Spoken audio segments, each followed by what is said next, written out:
What's up, everybody? I am doing some work here and I just got a new camera, so I want to get my feet wet with it. And I figured while I do that, I can talk some Walmart with you guys. And this is very informal, so I just want you to pretend like you're sitting here with me and we're having a coffee while we're both doing some work. So maybe you want to do some work, but I just wanted to go over some tips with starting on Walmart, some sort of beginner tips with just ramping up and getting things going. And I have some things here to go over. So first of all, if you're new here, I thank you for watching and taking the time. I have been selling online since 2017 across most marketplaces besides Shopify. But anyway, let's get right to it. In terms of selling on Walmart, I have currently sold in 2024, I've sold 44,000 units. So I have a little bit of skin in the game in terms of Walmart particularly. And so I figure I'd just share some tips. But first tip is just going to be, right? Apply, because not everybody gets accepted on Walmart. It's not like most other marketplaces where you have to, or where you just need blood in your body and you get approved. You actually have to show your portfolio, if you will, to get approved to sell on Walmart. And I like that, honestly, because it doesn't saturate it. At least right now, that might change. But I like that because you don't just get these beginners that don't know what they're doing and aren't really bringing value to the marketplace and doing silly things like jumping on listings and tanking prices and stuff like that. That still happens on Walmart. I'm not even going to lie to you. But with that experience, most people don't want to tank prices and do that kind of stuff. So apply, and you can go to seller.walmart.com and you go through the steps of applying. They'll ask you what they need from you and all that good stuff. It's pretty straightforward. I have seen that people don't get approved, and the same people that don't get approved can reapply after a certain time. But I've also seen where Walmart, just recently I had somebody in my network saying that after Walmart had denied them, that Walmart actually called them back to ask if they're still interested in selling on Walmart. So just be patient with Walmart. Where they're at right now is they're trying to figure out what kind of sellers they want on their marketplace. And it's really about, when you're showing your portfolio, it's about bringing products that they are interested in bringing. And that can be either products that are already on there that have high demand, or products that don't have any presence on Walmart. So Walmart really, right now, I believe Walmart's focus is in bringing products that aren't on Walmart yet, for the most part. And that's why they really love private label sellers. It's not to disqualify any other category and things like that. So just keep that in mind. The more products you have that are either in high demand or are not on Walmart yet, the more likely you are to get approved, and the more likely that they'll actually take you in. But if not, just know that there's a process to actually reapply, which I'm not exactly too clear on yet. I think it just takes time. Number two is, once you finally get approved to sell on Walmart, start with your catalog, right? And I say that because if you got approved to sell on Walmart, then you have a catalog, right? You have products that you showed them that they are interested in you bringing in. And so just start by listing those. Don't try to reinvent the wheel. Don't try to try something different. Just start with your replenishable products that you've been selling for months, years on other marketplaces, whether it be Amazon, whether it be eBay, whatever. Start with what you already have, what you are an expert at.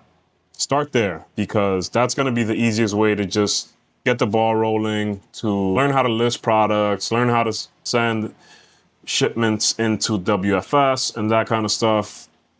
By the way, this is more like a vlog style video. It's not super edited. So like I said, get a coffee and let's hang out. Let's talk shop. So start with what you know, and that's just going to make your life easier in terms of learning the lay of the land, because Walmart has its own way of doing things when it comes to listing products, and you'll come to learn that very quickly. They are improving, and since I've been on the marketplace for over a year and a half now, they've come a really, really long way, and I'm really glad to see that. They've been putting in a lot of work into just optimizing the marketplace, and it's so much smoother now. There was a ton of bugs and stuff when I started, and there's still some here and there, but it's way better now, and I'm super happy about what they're doing. So start with your catalog, start with your products, start with your replenishables. Start there. And number three is going to be learn how to list products. So learning learning how to list products is a completely different beast. But essentially you have your item IDs, which is the identifier for every product listing, and every product listing URL website has the item ID in there, and it's like a, let me see, 1 2 3 4 5 6 7 8 9 digit item ID. So you'll see it in the URL. Just look up any Walmart listing right now and you'll see a 9 digit. That's basically the identifier for that product. You take that, you go into your seller account, you go into items, and on the top right hand side of the item section, you will click on add items. You copy and paste that into there, right? Sounds easy, right? But wait, there's more. Now, when it comes to listing it, you can either list it as merchant fulfilled, which is seller fulfilled, or WFS fulfilled. For WFS, first of all, which is the equivalent of FBA, you have to get approved. And I'm not sure if that has changed since I started, but you have to get approved to do WFS, and it's really easy. It's just like following the prompts. On the left-hand side, you'll scroll down, you'll see WFS, and it should be pretty straightforward from there. Once you get approved, you can then list items, and going back to how to list items, you can list items as seller fulfilled and WFS fulfilled. And the important thing to know is that once you send it in to WFS and you're selling it as seller fulfilled, your seller fulfilled offer will basically vanish, right? You can't have a WFS offer and a seller fulfilled offer like you do on Amazon, right? You can't have both. It has to be one or the other. And once your WFS inventory checks in, your seller fulfilled offer is gone until you run out of your WFS inventory. And why that is, I'm not sure. You can't double list something like you do on Amazon. I'm going to have a lot of Amazon references because a lot of us are coming from there and a lot of us are looking to diversify. Let's just be honest. A lot of us are looking to diversify from Amazon and eBay to Walmart because it's the new thing. And yeah, so just keep that in mind. And when you're doing WFS and you're listing it as WFS, you're gonna need safety data sheets. And that's pretty integral to listing WFS. It's one of those things that it's kind of like a head scratcher because you ask yourself, why do I need to submit safety data sheets if one seller already did it? I don't know. Don't shoot the messenger.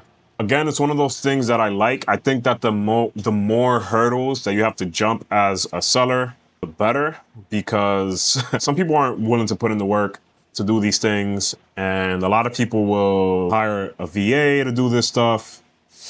And so safety data sheets are going to be necessary for the most part when you're listing shampoos or lipsticks or topicals, face creams, over-the-counter products. The good thing is that Walmart has their own proprietary safety data sheet database, and I'm not gonna provide that or send that because it's very proprietary, and Walmart has a lot of proprietary stuff that they make it very clear that they don't want you to share. So just keep that in mind, and just once the gates open up for you, you can ask them for that. It's pretty simple, and they'll give you that. WFS does have a phone number that you can contact for help if you need help. they'll only help you for WFS issues. They're not going to help you for seller fulfilled stuff. They'll literally hang up the phone on you if you're calling for seller fulfilled issues, right? So keep that in mind. I don't want to go into a tangent, but to wrap up number 3, you have seller fulfilled and you have WFS fulfilled. You can have one or the other. Once your WFS shipment checks in to Walmart, your seller fulfilled is going to go away until your WFS inventory checks runs out.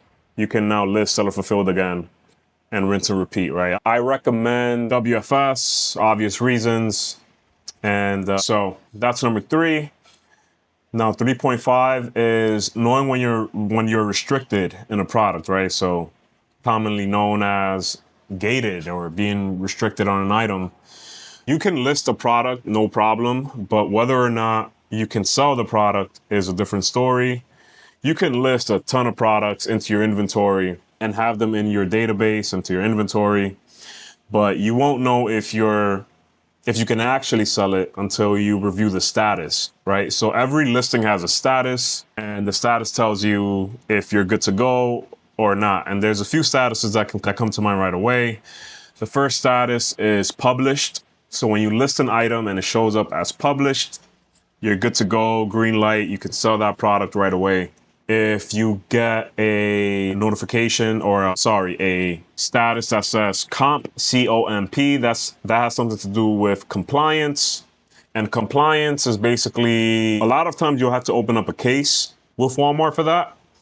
And that typically has to do with maybe a product that the system thinks it's not allowed or has some kind of pesticides. I think the best way to compare that is like when you have pesticides issue on Amazon, right? So a lot of times you can just open up a case and you'll be good to go. No problems there. The status when you're gated and you need approval is called error. And you'll see it's a bright red error status that basically means you're gated.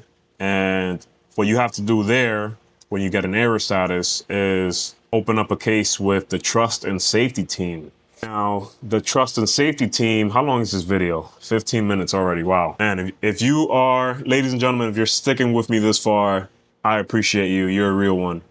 But again, you're supposed to be here hanging out with me, drinking a coffee or drinking a soft drink or whatever, and you're right across the desk from me and we're just talking shop. But the trust and safety team is equivalent to the account health team. And in a lot of ways, they're equivalent to the trust and safety team, right? So if you get any kind of error status, they're the ones that you have to open up a case with and submit your invoices, and they will review your paperwork and make that decision on if you can sell the product or not on Walmart.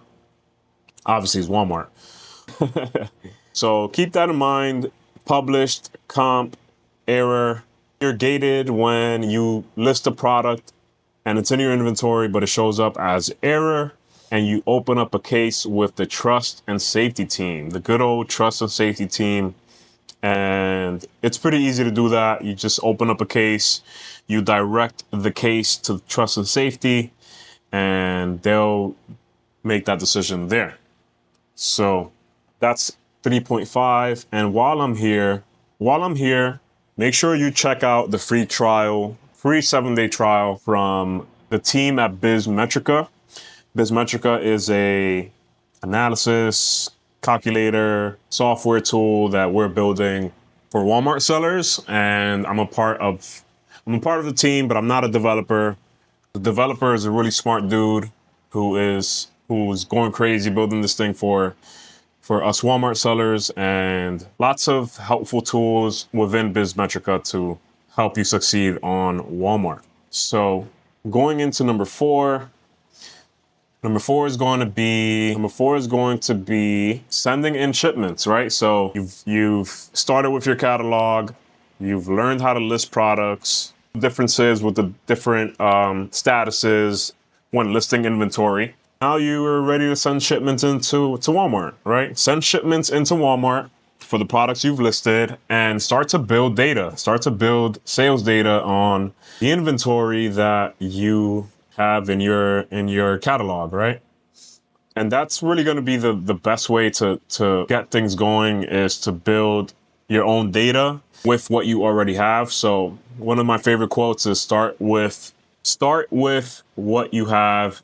I think go start with what you have where you are, do what you can with what you have.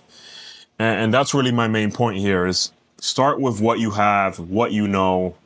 Don't try to just figure things out too much, because Walmart, there's enough to figure out there. So start sending in shipments, do some test shipments. Don't send in too much of anything, and see what sells right away. See what kind of takes longer to sell. Number 5 is going to be to price match your listings. And that's something that you have to do often. I'm not even going to sugarcoat it. I'm not going to say that once you send things in, you're going to have the buy box and you're going to be off to the races. No, other sellers on Walmart want to sell too. And one of the common things right now is that sellers will undercut you by 1 penny. And if you've been on Walmart for a while, you know this. It is what it is at this point. I was annoyed, but at this point, I just anticipate it, and I know which listings are going to suffer from this. And so get used to that. It's not as bad as I'm making it sound, but it's more about just getting to know what listings are going to be succumbing to this. So price match your listings. I probably do it once a day or every half day. I'll just go in and just see where my listings can be price matched to match the buy box. I don't like to undercut. I'll just match the buy box because I don't want to be part of the problem. It is very cumbersome, but it is what it is, guys. I'm just being straightforward with you. I'm being as honest as possible. People will price tank by 1 penny. Yes, 1 penny. And if you don't check it, if you're not on top of it, then you're not going to really make sales. You do still make sales if you're undercut by 1 penny, 2 pennies. I still make sales, but you're not going to be in the rotation like you should be if you price matched or you have a lower price. So keep that in mind for sure. And number 6 is something I've already mentioned, is building your data. So as you start to send shipments in, things are going to start selling. Start to build that data, see what's selling, see what works. And then you're off there. You're off to the races. You're building your Walmart store. Then from there, just consistently list new SKUs on Walmart. That's one of my main focuses right now, is to consistently list products on Walmart. Always be listing products on Walmart. List new products. If you are on other marketplaces, then make sure that all of the products you saw on those marketplaces are on your Walmart store. And if they're not on Walmart yet, create listings. And that's a whole other conversation. I'm not even going to get into that because this video is already 22 minutes long. But so always be adding new SKUs into your store and converting them to WFS eligible, sending them to WFS, and you'll definitely be growing your store for sure. If the product is on Amazon already, then one of the best things to do is to match the price from Amazon, because on the back end, there is a section where you can basically plug in the ASIN, and then that's how Walmart sort of works to match the pricing, or it'll tell you this SKU is priced lower elsewhere. So it definitely wants you to match the price, right? So there is a program called CAP, C-A-P, that basically Walmart matches the price from another marketplace and they'll reimburse you the difference. And there's an entire section where you can view where that's happening and what your earnings are from the CAP program, C-A-P, CAP. You can view that in your analytics section, and that's pretty cool there. I honestly really like that part of Walmart. And number 7, and I promise I'm almost done. Number 7 is to consider running some ads, because not everything has visibility. Not everything is going to sell right away. A lot of the times, if something sells really well on Amazon and not on Walmart, it can be either due to it being at a higher price. It can be due to a lack of visibility, which means that you probably should consider running some advertisements. But the caveat is that advertisements on Walmart they're not cheap. So they can add up fast, and you want to be on top of those for sure, because you can burn a lot of cash that way. But I would definitely still recommend running some kind of advertisements on Walmart where you need it. If a product is completely dead and you're not getting any traction, then advertisements will definitely help the cause there. All right, so keep that in mind when building your store. If something is selling really well elsewhere but not on Walmart, it could be due to your price. It could be due to advertisements. And there's one more that I can't think of right now because I'm just drawing a blank right now. Excuse me. But so that's, in a nutshell, those are 7 points, give or take. Number 1 is apply. Number 2 is start with your catalog. Number 3 is learn how to list products, WFS and seller fulfilled, knowing the key differences between those. 3.5 is going to be knowing when you're restricted and knowing the difference in the statuses of your listings. So you have published, comp, and error. There's more, but those are the ones I can think of right now. Number 4 is sending in shipments to WFS. Number 5 is price match your listings often. Number 6 is build your data and see what works and what doesn't with the SKUs that you're sending into Walmart. You're obviously going to make more sales faster with WFS. Number 7 is consider running advertisements. And number 8, this one's kind of a bonus, and I paid to do this or officially partnered with them, but I did start to work with them through my account, and that's to sign up for Refund Stacker. Refund Stacker is a company that will hunt for reimbursements in your account. And also shout out to Tracy, who I wouldn't know about Refund Stacker without her, but shout out to Tracy. She to them. Stacker will hunt reimbursements for inventory that you sent to Walmart and that somehow got lost. Happens on Walmart, at Walmart too. But that's really it, guys. This is a really long video. I didn't expect it to be almost 30 minutes, but I appreciate you guys sticking with me this far. Think Walmart is an awesome opportunity to not only diversify, but to just continue growing your e-commerce background. There's a lot of cool things going on at Walmart. I'm actually attending the Seller Summit next month in August, and I'm super excited to meet with or see the execs speaking there and learning about the direction that Walmart Seller is going in, and just learning from them in general, right? There's going to be all of the top executives from Walmart, from not only from the seller side, but from the executive side. And, you know, all of these guys that you see on LinkedIn and all of that. It'll be cool to see them in person. So super excited about that. And Walmart is definitely in a position where they're just primed to continue growing from the e-commerce side, because we know the beast is Amazon, but it's just the beginning, I think. Just the beginning, and that's it. So if you found this video helpful, please let me know. I know that I stutter a lot. I say a lot of ums and all of that, but I do hope that you found this somewhat insightful. And if this was helpful, let me know in the comment section below. And if you found this helpful, and if you like this kind of video, because I don't really do these kind of raw videos like this, let me know in the comment section. I can probably do more for you guys. And don't forget to check out Bizmetrica. Can't forget Bizmetrica. And yeah, guys, until next time. Later.